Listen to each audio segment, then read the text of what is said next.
चलो बस तू जाटे के को आने दो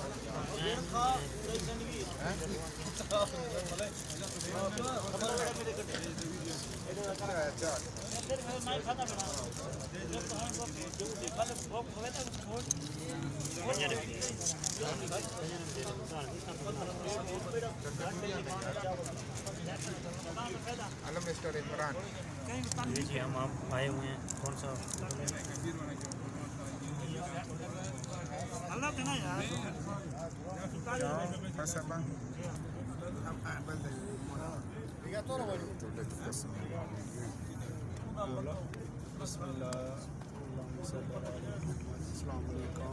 माशाल्लाह देखो पाकिस्तानी होटल है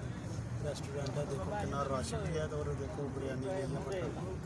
कितनी प्यारी है जायका भी बहुत अच्छा और टेस्ट भी देखो थोड़े सामने कितना है भी 10 दरम की बहुत सस्ती है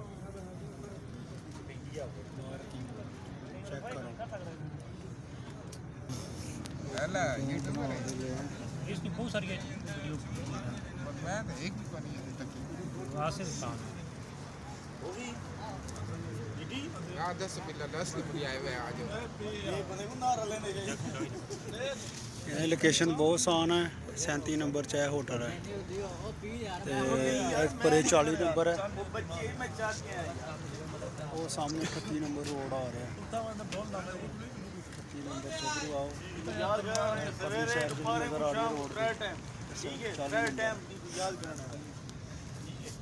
दो मिनट और बनाओ चलो जी करो शुरू बिस्मिल्लाह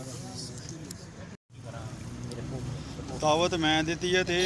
ਕਿਹੜੀ ਤੇਰੀ ਦਾ ਤੇ ਬਹਿਮਨ ਕਿਹੜੀ ਹੋਊਗਾ ਤੂੰ ਤਾਂ ਇਹ ਕੀਤੀ ਹੈ ਮੈਂ ਕੀਤੀ ਇੱਕ ਹੀ ਗੱਲ ਹੈ लाला असलम गोश्त खान वाला है भी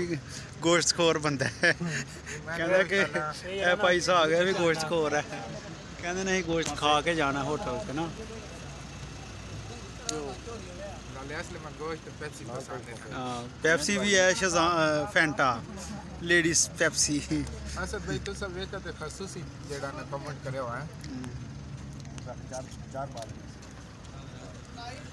अगे जरा ना मटन बिरयानी आई ही मटन पुलाव आया देखो माशाल्लाह खत्म हो गई लेकिन दोस्त ना अपना भला उते बैठे हैं वडेरी भी पे ना रहे दावा के आगे से ला मेरे फ्राई थे अभी जो आज